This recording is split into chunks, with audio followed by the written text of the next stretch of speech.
हाय,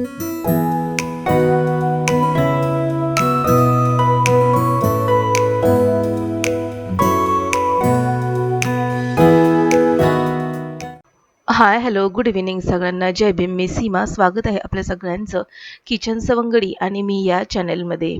कसे आहात सगळे? आशा करते की तुम्ही मस्त, स्वस्त आणि आनंदी असाल.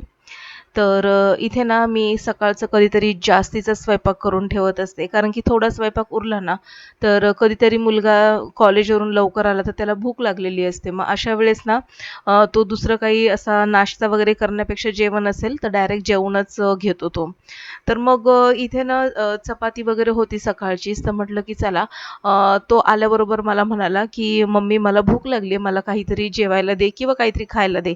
मग त्याला म्हटलं की "स्वयंपाक आहे, तू जेवशील का?" तर तो म्हणाला की "चालेल दे मला" म्हणून. मग इकडे सकाळच्या ना जवळपास 3 ते 4 चपात्या शिल्लक होत्या. छोलेची भाजी होती, शिवाय मटकीची देखील सुकी भाजी होती आणि हे ना छोले किंवा मग मटकीची भाजी वगैरे सुकी त्याचं आवडीचं प्रकार आहेत हे सगळे. कडधान्य म्हटलं ना, की कडधान्य खायला मुलं कंटाळत नाहीत. तर मग म्हटलं, की चल मग तुझ्या आवडीचं सगळं आहे तर ते देऊन टाकते. कसं आहे ना 2 ते 3 दिवस झालं घरामध्ये पाहिजे तसा पटापट असा म्हणजे मुलांना आवडीचा स्वयंपाक बनेल असं जमतच नव्हतं बनवायला. कारण की दवाखान्यामध्ये सतत धावपळ होत होती. पटकन काहीतरी भात आमटी केली किंवा मग खिचडी वगैरे केली, की लगेचच मी ना दवाखान्यामध्ये पळायचे. त्याच्यामुळे ना मोठा मुलगा देखील काही बोलू शकत नव्हता कारण की त्याला देखील दिसत होतं की माझी धावपळ वगैरे चाललेली आहे आणि तो देखील असा गपगुमान भात आमटी खात होता. शक्यतो त्याला ना भात वगैरे असं काही आवडत नाही खायला, म्हणजे भाताचे प्रकार वगैरे. तर आज मला स्पेशली सांगून गेला, "मम्मी प्लीज आज काही भात वगैरे बनवू नकोस तू. मला चपाती किंवा भाकरी बनव." तर सकाळी सांगून गेला होता आणि मग म्हटलं की ठीक आहे. तर सकाळीच माझ्याकडनं ना थोड्याशा चपात्या 1 ते 2 जास्तीच्याच बनल्या गेल्या होत्या. कारण की दुपारी मी जेवलेच नव्हते. तर ते देखील शिल्लक होते. हे बघा छोले, मटकीची भाजी, काकडी आणि मस्तपैकी गरम करून त्याला चपाती दिली. तर आता मी कॉफी पितीये. आता तुम्ही म्हणाल, की किती वाजलेत कॉफी पितीये? तर साधारणपणे 7:30 वाजले होते इथे आणि त्याला जेवायला दिलं आणि आता मला देखील ना असं खूप असं थकल्यासारखं जाणवत होतं. तर म्हटलं, की चला थोडीशी कॉफी पिते आणि ना येता-येताच मला अळूची पानं दिसली. एका मावशी म्हणजे रोडच्या किनारी बसल्या होत्या, गाववाल्या होत्या त्या. तर त्यांच्याकडे होते ही अळूची पानं, तर त्या म्हणाल्या घेऊन जा म्हणून.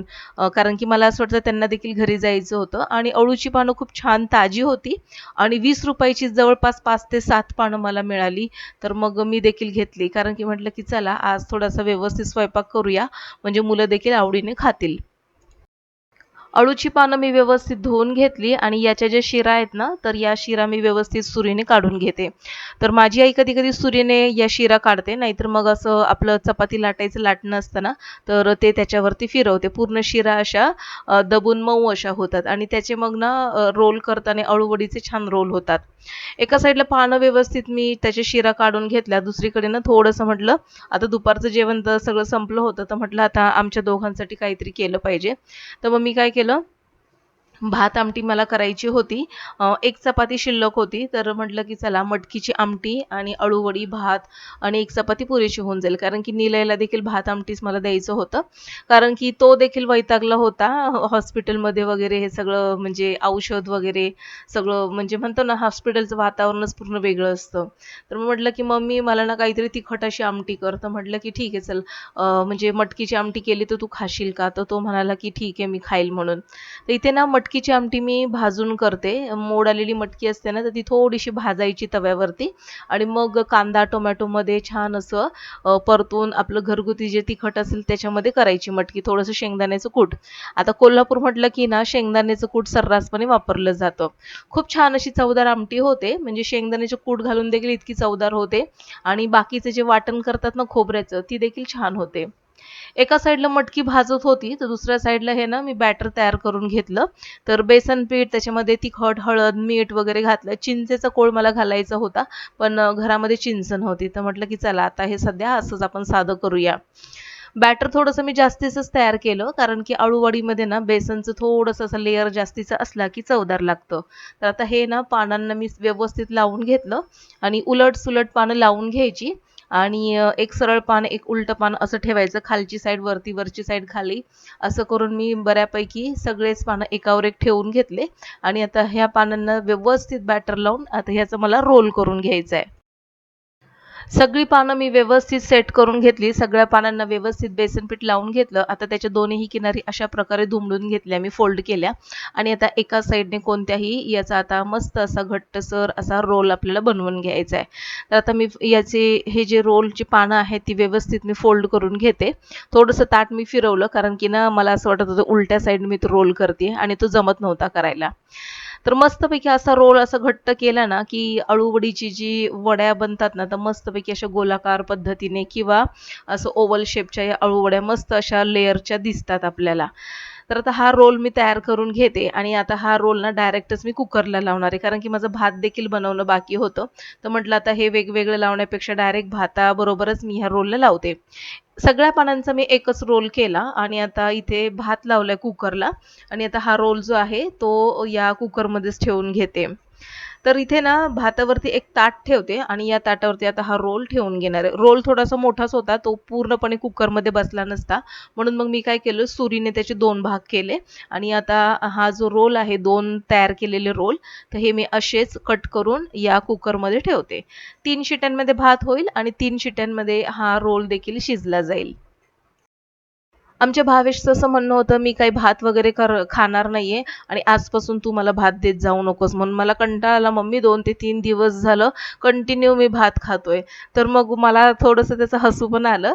कारण की असं असतं ना, की कधी घाई-गडबडीमध्ये आपल्याला पूर्ण स्वयंपाक करायला जमत नाही आणि अशीच धावपळ या 2 ते 3 दिवसामध्ये भरपूर झालेली. त्याच्यामुळे ना, जसं जमेल तसं मी पटापट काहीतरी मुलांसाठी बनवून हॉस्पिटलमध्ये जात होते. तर त्याला मी म्हटलं, की "अच्छा ठीक आहे, मग तुला भात खायचा नाहीये, तर मग आज पप्पा हे चायनीज मागवणार आहेत आपल्यासाठी. म्हणजे ट्रिपल शेजवान राईस मागवणार आहेत." तसं म्हटल्यानंतर लगेच तो बोलला, "अच्छा ठीक आहे, आजच्या दिवस मी खातो राईस म्हणून." तर कसे असतात ना मुलं, म्हणजे घरातला भात म्हटलं की त्यांना कंटाळा येतो, पण ते चायनीज वगैरे म्हटलं की लगेचच तयार झालं. तो एका पायावर लगेचच तयार झाला. एका साईडला कुकर झाला, एका साईडला मटकीची आमटी देखील मी शेंगदाण्याचं कूट घालून छान असं तयार करून घेतलं. पण आता हा जो इथे सिंकमध्ये जी काही भांडी वगैरे पडलेली, तर लगेचच म्हटलं हातासरशी सगळी वेगळी करून टाकूया. कारण की मम्मी ना सकाळीच गेली होती आणि आज थोडंसं मला थकल्यासारखं देखील जाणवत होतं. पण म्हटलं किचनमध्ये पसारा ठेवून काही उपयोग नाहीये. तो आपल्याला सकाळी किंवा आत्ता आवरावाच लागेल. त्यापेक्षा म्हटलं चला आत्ताच आवरून घेते, म्हणजे सकाळी थोडंसं जरा फ्रेश तरी वाटेल मला. तर सगळं मी भांडी वगैरे घासून घेतली आणि या जाळीवरती जे काही थोडंसं कचरा वगैरे होता, तर तो मी या बेसिनमध्ये सॉरी डस्टबिनमध्ये टाकला तो कचरा. आणि आता ही भांडी सगळी स्वच्छ धुवून घेतीये.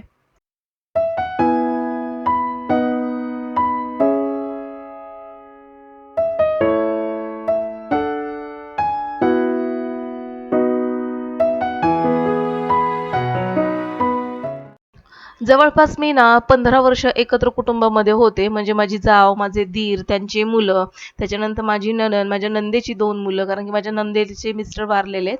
आणि आम्ही दोघं जण आणि माझा मोठा मुलगा, आम्ही तिघं जण. त्याच्यानंतर निलय झाल्यानंतर देखील माझी जाव वगैरे एकत्र होतो.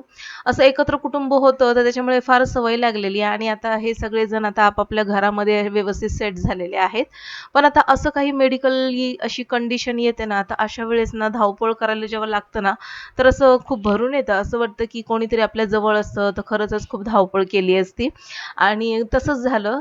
म्हणजे हॉस्पिटलमध्ये असताना माझी नणंद आणि माझा भाचा गावावरून आल्याबरोबर त्यांनी बॅग ठेवली आणि तसेच हॉस्पिटलमध्ये आले. आणि माझी मम्मी देखील दुसऱ्या दिवशी आली. त्याच दिवशी माझा भाऊ देखील आला.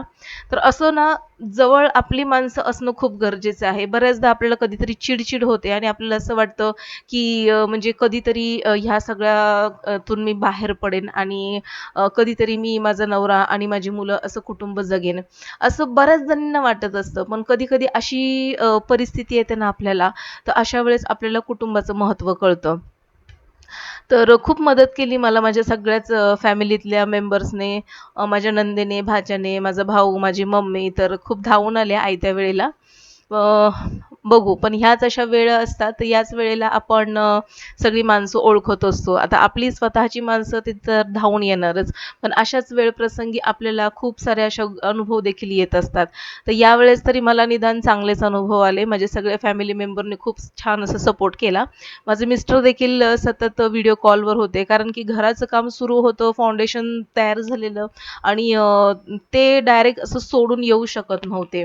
तर त्यांचं देखील अधून-मधून सतत असे व्हिडिओ कॉल वगैरे होते आणि त्यांचं माझ्याशी बोलणं होतं आणि ते सतत मला सांगत होते, की असं कर, तसं कर म्हणून.